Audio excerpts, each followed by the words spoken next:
우리 지난주 말씀 제목이 뭐였죠? 망할 수 없는 인생. 오늘 또 말씀의 제목이 뭡니까? 망할 수 없는 인생 2. 오늘 두 번째. 오늘은요 실천편입니다.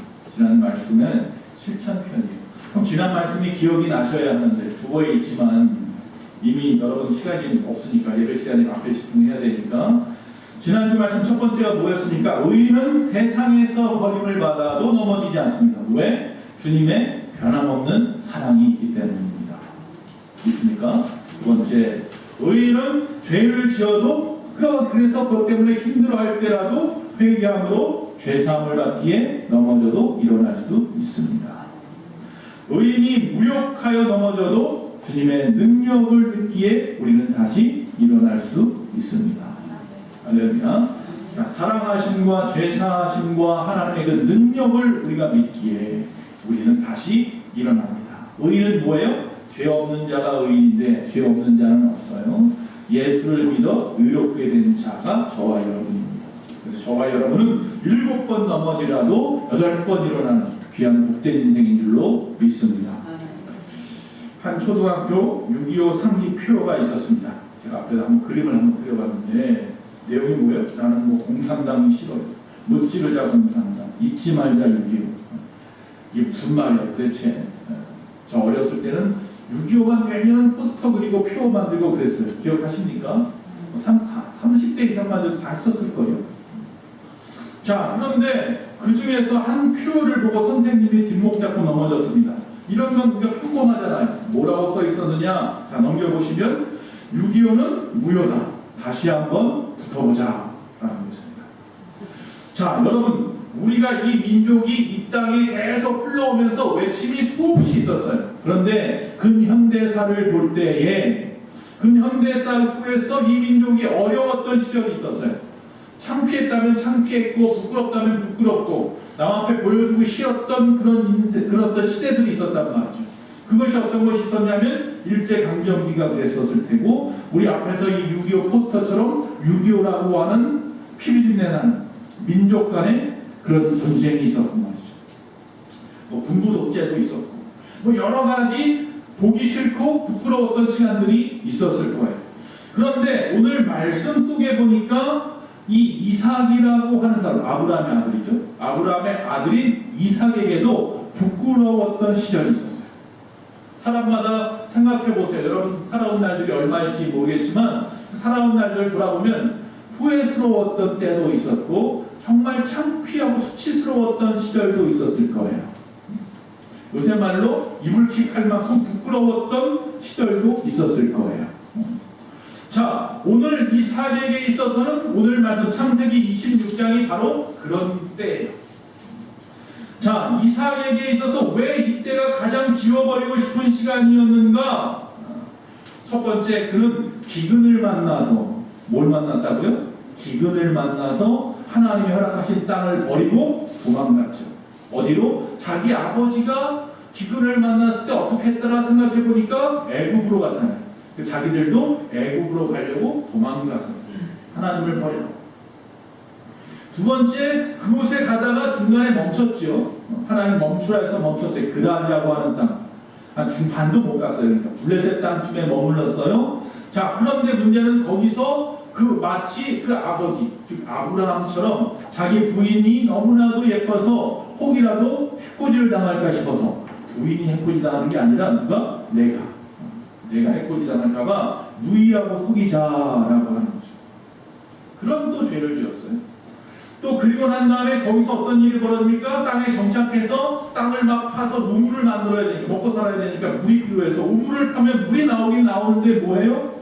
그 민족이 그 그랄 땅에 있던 사람들이 그것을 다 빼앗아 버리거나 메꾸어 버렸죠. 그래도 뭐예요? 이삭이 아무 말도 못해요. 왜? 남의 나라에 이민 와서 살고 있는 사람이라 아무 말도 못하고 그냥 끙끙 앓고 있는 거예요. 그런 시기였던 거예요. 그런 시기를 갖다가 이삭이 보내고 있었던 거죠. 바로 이 시간이야말로 그의 연약함이 확연하게 드러나는 시간이었어요. 그렇게 연약함으로 하나님과 가족 앞에 잘못을 저질렀던 이삭에게, 그런데 이상하게 12절과 13절에 보니까 이런 말씀이 있어요. 이 이삭이 그 땅에서 농사하여 그 해에 100배나 얻었고 여호와께서 복을 주심으로 그 사람이 창대하고 왕성하여 마침내 뭐가 되었다? 거부가 되었다. 어디서? 그랄 땅에서, 남의 나라에서, 이민간 땅에서. 이 부분을 갖다가 이 자유주의 신학자들은 편집상의 오류라 이야기를 해요. 그러나 하나님의 말씀은요 1.1핵도 가감한 것이 없습니다. 그리고 오류란 있을 수도 없습니다. 자, 앞에서 분명히 누가 이삭이 잘못했다고 했잖아요. 하나님 앞에 죄를 짓고 가족들에게 죄를 지었어요. 그러면 결과는 어떻게 나타나야 돼요? 잘못돼야 되잖아요. 저주를 받고 어려움을 당하고 그 죄에 대한 책임을 져야 되는데 갑자기 뜬금없이 뭐가 됐어요? 거부가 되었어요. 그것도 몇 배나? 100배나. 다른 사람하고 똑같은 땅에다가 똑같이 심어놓으면 몇 배나 자라는 곡식을 걷어들이는 거예요? 100배나 걷어들이는 거예요. 할렐루야. 이해가 안 되잖아요. 하나님은 이런 분이 아닌데 왜 이렇게 부조화스러운 일들을 여기다가 써넣었을까? 이건 분명히 무슨 오류가 있었나 보다. 중간에 그걸 빠뜨렸거나 여기와 상관없는 이야기거나 그러겠지 라고 생각하는 거예요. 그러나 하나님은 의도적으로 이 말씀을 여기다 삽입하고 있어요. 우리가 생각해 보아야 하는 겁니다. 즉 이 의도적인 구조화 속에서 하나님의 의도적인 뭐가 있냐면 복입니다. 아, 이삭이 놀라운 복을 받았구나, 100배의 복을 받았구나. 그의 형편과 사정을 보면 망했는데, 그의 형편과 사정을 보면 안 되었는데, 안 되어야 되는데 왜 이런 복을 받았을까? 우리가 다시 한번 이 말씀에 겉에 보여주는 상황만 보지 말고 그 밑에 깔려있는 부분들을 바라보자. 그래서 지난주의 말씀에 계속 이어지는데 망하지 않는다는 건 알겠어요. 하나님이 그런 능력이 있고 사랑이 있고 죄사함이 있어서 망하지 않는 건 알겠는데 그 하나님의 능력이 죄사함이 사랑이 어떻게 나에게 연관이 있고 나와 관련성이 있어서 할렐루야 망해버릴 내 인생을 하나님이 끌어내어 주실까 궁금하지 않습니까? 궁금해야 됩니다. 자, 오늘 말씀으로 다시 돌아와 보겠습니다. 그래서 그리스도 안에서 구원받은 우리가 이 이삭처럼 보장받는 복이 있다는 거예요. 예수 믿는 사람들이 받을 복. 그것을 오늘 말씀이 우리에게 선포하고 있어요. 교훈하고 있어요. 그걸 캐내어서 그 보화를 캐내어서 내 것으로 만드는 자가 복된 줄로 믿습니다. 그래서 지난주 말씀에 실천편이라고 했어요. 첫 번째, 우리는 고난 때문에 망하지 않습니다. 할렐루야. 지난주 말씀이랑 비슷한데 왜? 주님의 변함없는 사랑이 있으시니까 라고 했어요. 그런데 우리는 고난 때문에 망하지 않습니다. 다만 문제가 있어요. 뭐예요? 불순종이 문제입니다. 똑같이 고난을 받아요. 그런데 왜 우리는 망하지 않느냐? 우리는 순종하는 자이고 망하는 자는 누구라? 불순종하는 자이기 때문에 하나님의 능력이 변하는 게 아니에요. 하나님의 사랑하심이 사람마다 다른 게 아니라 모두에게 똑같은 동일한 은혜와 사랑을 베푸시는데 그것을 받을 수 있는 순종함의 그릇이 있느냐 아니면 그것을 받기 싫어하는 뚜껑 닫은 불순종의 그릇이 있느냐의 차이인 거예요. 자, 1절에 보니까 아브라함 때에 첫 흉년이 들었더니 그 땅에 또 흉년이 들매 아버지 때도 흉년 들었고 하나님께서 또 이 땅은 하나님이 가라고 해서 가나안에 왔는데 또 그 아들인 이삭 때에도 흉년이 들었네. 여러분 이 말씀이 우리에게 위로가 되는 건 뭐냐면 하나님의 백성이라고 해서 다 잘 되는 건 아니더라고요. 하나님을 잘 믿는 사람이라고 해서 기근이 없는 것은 아니에요. 예수 믿는 사람도 아플 수 있고요. 예수 믿는 사람도 잘 안 되어서 실패할 수도 있고요. 예수 믿는 사람도 관계 속에서 어려움을 당할 수 있어요. 그게 창피한 것도 아니에요. 누구나 다 그래요. 오늘 우리가 목장 발대식을 한다고 했어요. 여러분 예배 끝나고 그냥 가지 마시고 식사하시고 이곳에 다시 모아서 오늘은 함께 찬양하고 기도하고 또 새로운 이 목장을 시작하려는 다짐을 하는 날이에요. 그 말씀 중에 포함된 부분이기도 해요. 이 목장의 특징 중에 하나는 뭐냐면요.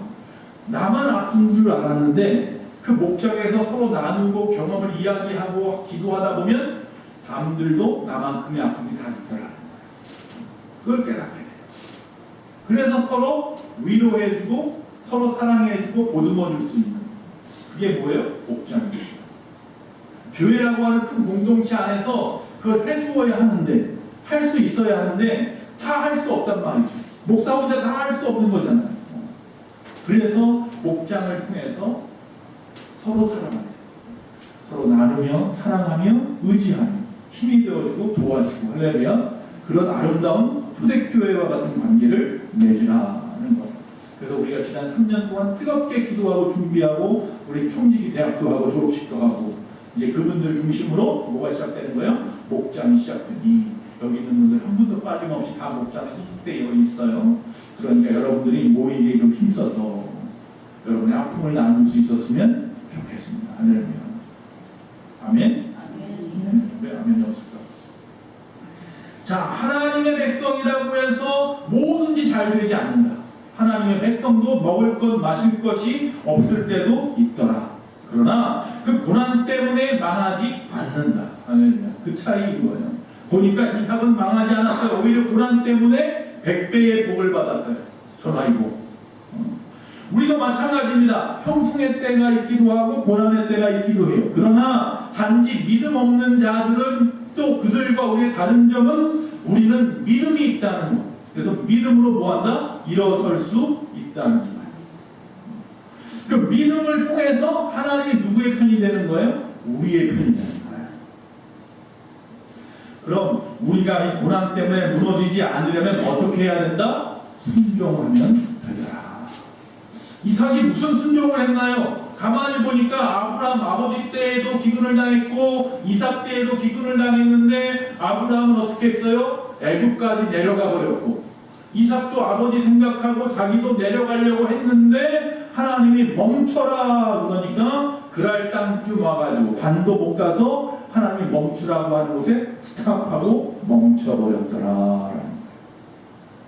즉 다시 말하면 가나안 땅만 기근이겠어요? 가나안 땅하고 붙어있는 게 블레셋이고 그랄이에요. 그 그랄 땅도 역시 뭐예요? 역시 기근이에요.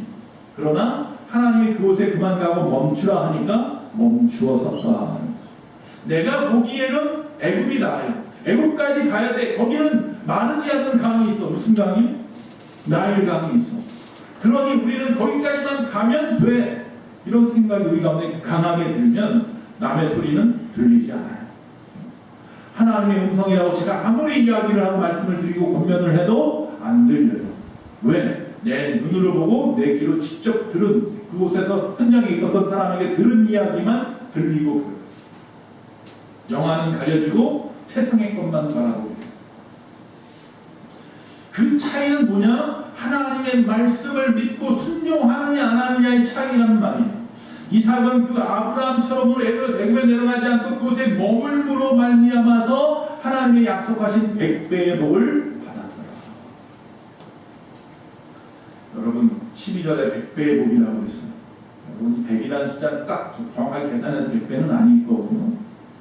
남들이 바라볼 때 와 할 만큼 어마어마하게 하나님께서 도와주셨다는 의미가 되겠죠. 여러분 원하십니까? 여러분도 이런 100배의 복을 받기 원하십니까? 네. 그러면 순종하십시오. 뭐로 순종하라고? 믿음으로 순종하십시오. 어떤 상황에서라도 우리가 순종한다면 하나님께서는 역사하신다는 이야기입니다. 즉 하나님의 기적은 순종이라는 것을 통해서 이루어집니다. 여러분과 저의 순종이라는 통로를 통해서 하나님의 복이 흘러오는 줄로 믿습니다. 순종합시다. 그러면 어떤 고난이 와도 우리는 망하지 않습니다. 두 번째, 우리는 실수 때문에 망하지 않습니다. 죄를 지었다고 해서 다 망하지 않습니다. 왜? 우리는 하나님이 죄사하시기 때문입니다. 다시 말하면 하나님은 죄사함의 은총을 우리에게 베푸십니다. 누구에게? 의인에게. 그런데 단지 뭐예요? 회개하지 않기 때문에 문제입니다. 하나님이 사랑하지 않아서가 아니에요. 우리가 불순종해서 문제고요. 하나님이 우리의 죄를 사하지 않아서가 문제가 아니에요. 우리가 회개하지 않아서 문제입니다. 자, 오늘 말씀해 보니까 아내를 딱 바라보니 너무나 예뻐. 이 아내를 빼앗길 것 같아. 그리고 그 아내를 빼앗겠다고 자기에게 해코지할 것 같아. 겁이 나고 두려웠던 이삭이 아버지가 어떻게 했더라 생각하는 여러분, 자녀들은 여러분의 모습을 보고 자랍니다. 아버지가 어떻게 했더라 이럴 때 하나님께 기도했더라. 그럼 나도 기도해야지. 근데 어떻게 했더라? 거짓말했더라. 위기를 모면해 보겠답시고 거짓말했더라. 내 누이입니다. 내 누이니까 내 아내가 아니니까 나와 상관없습니다. 뭐 이런 거죠. 여러분, 아내를 바라본 그 시선, 그럴 사람들의 시선이 두려워서 누이라고 속였던 아버지와 같은 똑같은 죄를 짓는 그 아내에게 큰 오히려 상처를 입히는 그 전철을 지금 밟고 있는 거예요.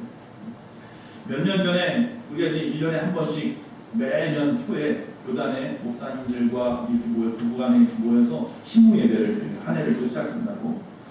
그런데 그때 이제 어떤 노 목사님께서 했던 말씀이 기억이 나요. 이 부분을 제가 언젠가도 드렸던 말씀인데 그분이 앞에서 그런 이야기를 했어요. 제가 이제 주님이 부르실 날이 얼마 남지 않았는데 그때 그분이 연세가 80좀 넘었을 텐데 그러면서 하시는 말씀이 뭐냐면 내가 하나님 앞에 갈 때에 정말 부끄러워할 만한 일을 하나 했습니다. 그건 뭐냐면 거짓말한 죄입니다. 목사님이 죄를 지었는데 거짓말을 했대요.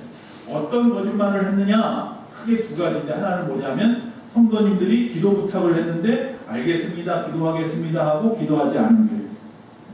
또 하나는 뭐냐면 이렇게 강단에 서서 말씀을 전하는데 성도들한테 잘 이해하랍시고 오히려 과장하여서 말씀을 전했던 죄. 그 죄가 주님 앞에 갔을 때 그 정말 맹금 회개를 했는데도 불구하고 창피해서 그때 그 일이 생각이 나면 창피해서 후회스럽더라는 거예요. 그러면서 이야기하는 거예요. 목회자들이여 나처럼 후회하지 말고 거짓말하지 말고 목회합시다. 그렇게 말씀합니다. 여러분 거짓말하지 맙시다. 사람과 사람만 저한테도 마찬가지고 저도 여러분에게 거짓말하지 않기를 위해서 기도해요. 이처럼 목사도 연약합니다. 그럼에도 불구하고 하나님께서는 우리의 실수 때문에 저를 버리지 않을 겁니다.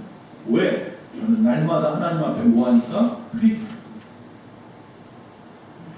회개하지 않는 게 문제입니다. 실수할 수 있습니다. 그러나 끊임없이 우리는 하나님 앞에서 각성하고 참회하며 돌이키려고 몸부림쳐야 한다는 거예요. 그럼 어제의 100이 오늘이 90이 될 수 있고 80이 될 수 있고 점점 하나님에게 가까이 가지 않을까요? 그것마저 하지 않는다는 것이 문제인 거죠. 하나님은 용서의 하나님이십니다. 그래서 십자가 앞에 나와 회개하면 누구든지 용서해 주십니다. 그것을 알면서도 고집부리고 회개하고 돌이키지 못하고 계속해서 실수한다면 우리는 그 이유 때문에 망하는 거지 하나님 우리를 되살 능력이 없어서 망하는 것이 아닙니다. 이삭도 이런 급박한 상황 속에서 그 그랄 땅에 아비멜렉 왕이 앞에 와가지고 뭐라고 말합니까? 이 여인이 누입니다 그랬다가 창피를 당하죠. 너 때문에 하나님께서 밤에 꿈에 내 가운데 나를 갖다 죽이려 할 뻔했어. 나 죽을 뻔했어. 막 난리가 났어. 그때 어떻게 합니까? 솔직하게 고백하고 회개하죠. 내가 죄를 지었습니다. 왕이시오. 왕 앞에서 고백하고 회개했습니다. 성경에 보면 이 이삭도 그렇고 그 아버지 아브라함도 그렇고 그 이후에 나오는 다윗이나 모세나 엘리야나 바울이나 베드로나 이 많은 위대한 인물들을 갖다 가만히 보면 실수하지 않아서 위대한 인물이 아니에요. 전부 다 뭐 했던 사람이에요? 실수투성이었는데도 불구하고 회개하고 돌이켰기에 위대한 인물이 됐어요. 그 차이. 이삭도 죄지었죠. 아브라함도 죄지었어요. 다윗도 죄를 짓죠. 엄청난 죄를 살인교사했잖아요. 강간까지. 모세도 죄를 짓죠. 또 뭐 엘리야도 죄를 지어요. 나 죽여달라고 그러잖아요. 하나님 앞에서 죽여달라고. 뭐 바울도 마찬가지고요. 바울은 뭐 엄청나게 많은 죄를 지었죠.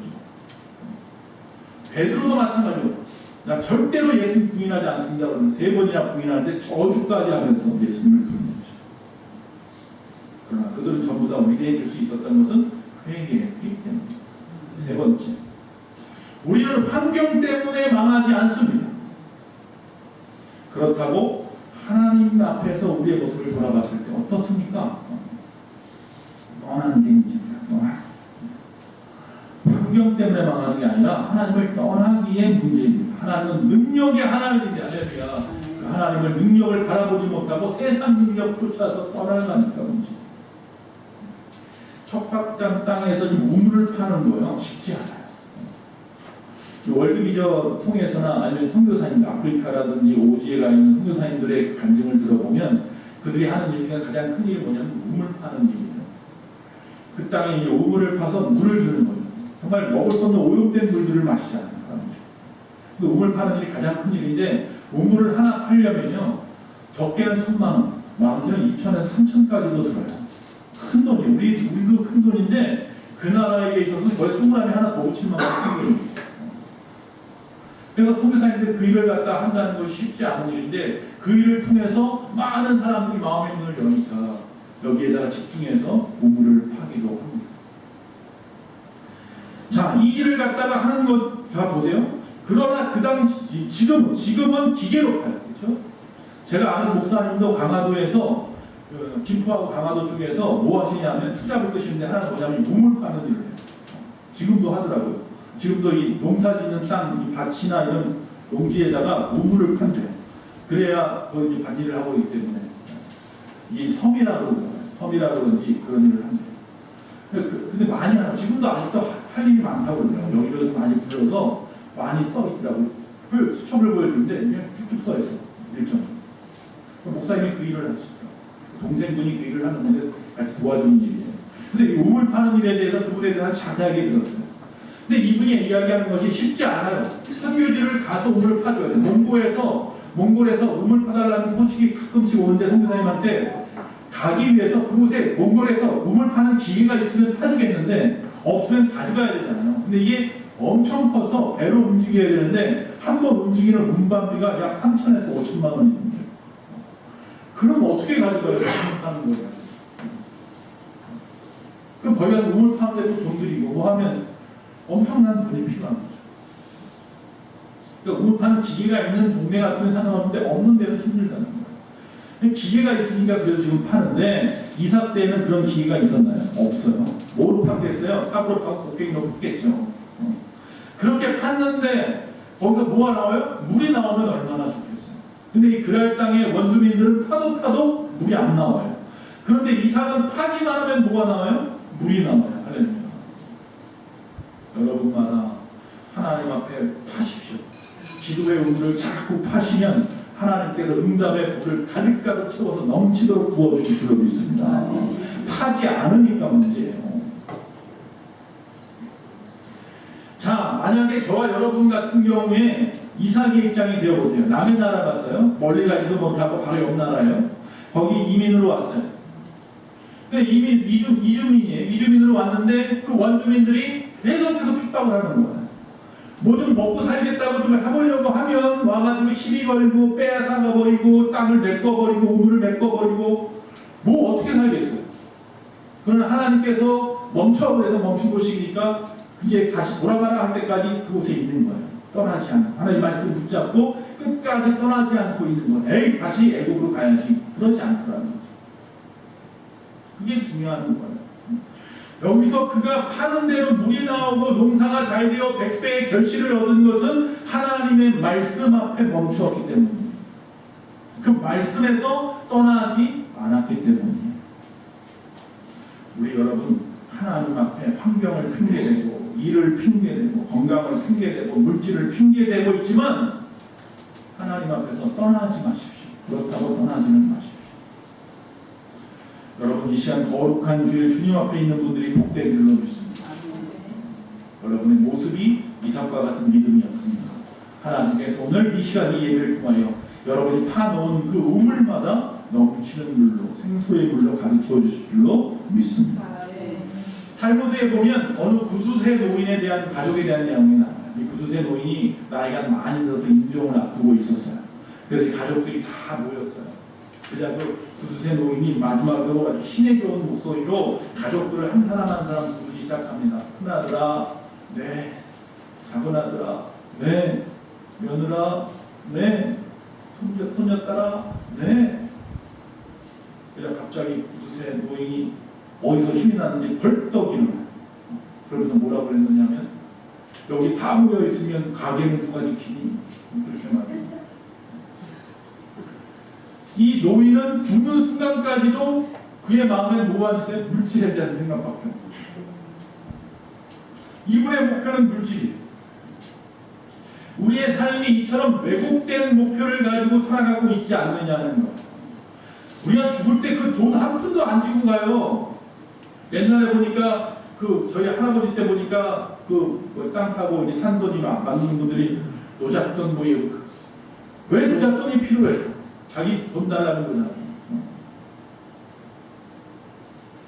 하나님이 도우사 먹고 살만해지면 어떡합니까? 하나님 앞에 열심히 나와가지고 하나님 영광 돌립니까? 가족 먼저 챙기고 여가나 즐기려고 하겠죠. 하나님이 보호하사 건강해지면 그것 가지고 봉사하십니까? 그것 가지고 운동한다고 등산 간다고 낚시 간다고 여행 다닌다고 돌아다니겠죠. 세상 일로 바꾸겠죠. 차라리 가난할 때나 병약할 때가 나았어요. 그때는 하나님을 떠나지 않았어요. 여러분의 환경이 비록 허허벌판 광야 같고 깊은 풍락소 같더라 할지라도 하나님이 그곳에 함께 하시면 그곳이 천국이지. 호의호식하고 국중대궐에 산다고 해서 그곳이 천국은 절대로 아닌 줄 믿습니다. 이사야서 62장에 보면 하나님을 쉬게 하지 말래요. 좀 아이러니한 말이에요. 하나님을 바쁘게 하래요. 하나님이 너 때문에 바빠야 된다. 근데 우리는 하나님을 쉬게 만들어요. 나 때문에 하나님이 바쁘지가 않아요. 내가 기도하지 않아요. 하나님 앞에 기도하지 않으니까 하나님이 나 때문에 바쁠 일이 없으셔. 성경은 뭐 하라고요?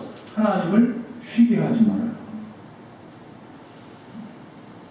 자기엔 정말 열심히 사느라고 사는데 어려운 고난이 오고 또는 우리 연약함 때문에 실수하고 원치 않는 환경이 나에게 닥쳐. 그럴 수 있죠. 그런데 이삭은 그래도 끊임없이 어디에요? 하나님의 말씀에 귀를 기울이고 하나님이 멈추려 하니 멈췄다는 게 중요합니다. 어떤 사람이 이 애완용으로 애기곰을 하나 키웠어요. 근데 문제는 뭐예요? 이 곰이 점점 커진다는 거예요. 감당하지 못할 만큼 커졌어요. 그러나 이 곰이 어렸을 때부터 키워서 그 주인의 말을 너무나 잘 따라요. 그냥 같이 집안에서 키웠어요. 근데 이 곰이 커가면서 은혜를 받고 싶었어요. 야, 우리 주인이 나를 갖다가 지극정성으로 이렇게 키워준다. 사람처럼 키운다. 자식같이 키워줬네. 어떻게 하면 우리 주인에게 은혜를 갚을 수 있을까? 그런데 어느 날 무더운 날에 주인이 집에서 잠이 들었어요. 낮잠이 들었어요. 그런데 가만히 보니까 파리 한 마리가 주인 얼굴 앞에서 막 왔다 갔다 하는 거예요. 야, 지금이 은혜를 갚을 때다. 아니나 다를까 그 파리가 주인 얼굴에 딱 앉아버렸어요. 그러자 그 곰이 이따만한 손으로 주인의 얼굴을 갖다가 꽝. 그 다음은 다 상상에 맡깁니다. 여러분, 우리가 하나님 앞에 어떤 은혜를 보답해 갚아야 된다고 하는 강박관념에 빠져 있으면 안 됩니다. 그럴 필요 없어요. 하나님이 나에게 베푸신 은혜 감사합니다. 근데 내가 할 수 없는 걸 억지로 할 이유는 없어요. 하나님은 그것 또한 원치 않으세요. 또는 뭔가 큰 헌신을 하거나 크게 봉사를 해야만 하나님이 은혜를 주시거나 복을 주신다라고 생각하지도 마시기 바랍니다. 내가 할 수 없는데 억지로 하는 걸 하나님이 원하는 게 아니에요. 하나님은요 그저 옆에 있어주는 것만으로도 좋아하셔요. 좋아하세요. 여러분의 부모님들이 여러분에게 용돈이라도 더 가지고 와서 드리면 기뻐하시죠? 물론 기뻐하십니다. 그것보다 더 중요한 건 뭐예요? 자주 찾아뵙는 거예요. 그리고 자주 전화드리는 거예요. 그걸 더 원하신답니다. 혹시 여러분의 부모님이 자꾸 안 하던 전화를 가끔 여러분에게 한다던가 여러분이 큰 문제도 아닌데 자꾸 전화를 하신다고 하는 얘기 뭐예요? 여러분이 보고 싶은 거예요. 그거 깨달아야 알아야 되는데 용돈이라고 보여드리고 말이에요. 그러지 마시고 우리 하나님께서 여러분에게 자꾸 터치하시는 건 뭐예요? 보고 싶은 거예요. 함께 있고 싶은 거예요. 만나고 싶은 거예요. 뭐 어떤 큰 헌신이나 봉사나 헌금을 원하는 게 아니에요. 하나님 뭐가 부족해서요? 예수님 앞에 쪼그리고 앉아서 그의 말씀을 들었던 마리아처럼 늘 주님 곁에 바로 이곳에 계시면 하나님이 기뻐하십니다. 오늘 그래서 이곳에 있는 여러분들은 하나님을 기쁘시게 하는 자들입니다. 옆에 분들 얼굴 좀 보세요. 한번 이야기해 주세요. 당신이 하나님을 기쁘시게 합니다. 여러분, 지금 여러분의 가족들은 지금 어디 있습니까? 그 이야기도 합니다. 내가 매일같이 그분 곁에 있기만 하면, 확인되어지기만 하면 하나님 언제든지 그곳에 있어서 우리와 함께 하시고 하나님 놀라운 것들을 허락하실 줄로 믿습니다. 이제 우리가 너무 멀리 갔다면 탕자처럼 아버지에게 그냥 나오기만 하면 돼요. 뭐를 해야 한다는 것이 아니다. 그냥 돌아오기만 하면 됩니다. 할렐루야. 고난이나 실수나 환경이 나를 망하게 하는 것이 아닙니다. 사랑하는 여러분, 기억하십시오. 이삭이 100배의 복을 받았습니다. 근데 그 앞의 모습을 보면 그가 하나님을 도망쳤고요. 그가 그 부인에게 거짓말했고요. 그가 이방인들 앞에 힘없어서 능력없어서 다 빼앗기고 있었어요. 그런데 하나님은 그에게 100배의 복을 주었다고 합니다. 뭐 대단한 이유가 있었을까요? 그는 순종할 줄 알았고요. 회개할 줄 알았고요. 그래도 주님이 말씀하시면 들으려고 했단 말이에요. 그 차이예요. 시 한 편 읽고 마칩니다. 이어령님의 시, 나에게 이야기하기라고 하는 시를 갖다가 하나 읽겠습니다. 나에게 이야기하기, 이어령. 너무 잘하려 하지 말라. 이미 살고 있으니 이긴 것이다. 너무 슬퍼하지 말라 하네. 삶은 슬픔도 아름다운 기억으로 돌려준다. 너무 고집 부리지 말라 하네. 사람의 마음과 생각은 늘 변하는 것입니다. 너무 욕심 부리지 말라 하네. 사람이 살아가는데 그다지 많은 것이 필요치 않습니다. 너무 연연해 하지 말라 하네. 죽은 것 같던 사람이 간자리에 또 소중한 사람이 오므라. 너무 미안해하지 말라 하네. 우리 모두는 누구나 실수하는 불완전한 존재입니다. 너무 뒤돌아보지 말라 하네. 지나간 날보다 앞으로 살 날이 더 의미 있습니다. 너무 받으려 하지 말라 하네. 살다 보면 주는 것이 받는 것보다 기쁨입니다. 너무 조급해하지 말라 하네. 천천히 가도 얼마든지 먼저 도착할 수 있습니다. 죽도록 온 존재로 사랑하라 하네. 우리가 세상에 온 이유는 사랑하기 위함이므로. 벌써 8월입니다. 무더위가 찾아왔습니다. 인디아는 벽원에 보면 한 번쯤 달리는 말을 멈추고 주변과 나 자신을 돌아보라 그랬습니다. 2024년도 열심히 달려오셨는데 이제 한 번쯤, 8월 달쯤 되었으니까 한 번쯤 달리는 말을 멈추시고 주변과 나 자신을 돌아보시는 이번 한 주간 우리 교회 여름방학 기간이 되었으면 좋겠습니다. 오늘 이겨른 교수님 이 글처럼 너무 고집부리고 욕심부리고 무엇인가에 연연해하고 조급해하고 그렇게 살 인생이 아닙니다. 그러지 않아도 됩니다. 쉽지는 않겠지만 이미 살고 있음이 이긴 것이고 지나간 날보다 앞으로 살 날이 더 의미가 있고 사는데 필요한 것은 그다지 많지 않으며 또한 주는 것이 받는 것보다 기쁘고 천천히 가도 얼마든지 먼저 도착할 수 있다는 것을 깨닫기 바랍니다. 그리고 온 존재로 뭐 할 수 있다? 사랑할 수 있습니다. 사랑하십시오. 주님이 우리를 그렇게 사랑하신 것처럼. 이렇게 바로 우리가 살아가는 모습이, 저와 여러분의 모습이 바로 이 땅에 우리가 하나님이 우리를 보내신 이유일 것이며 우리가 그 뜻대로 살아가는 방법일 것입니다. 여러분, 불순종이 문제입니다. 회개하지 않는 게 문제고요. 주님에게서 널리 떠나가는 게 문제예요.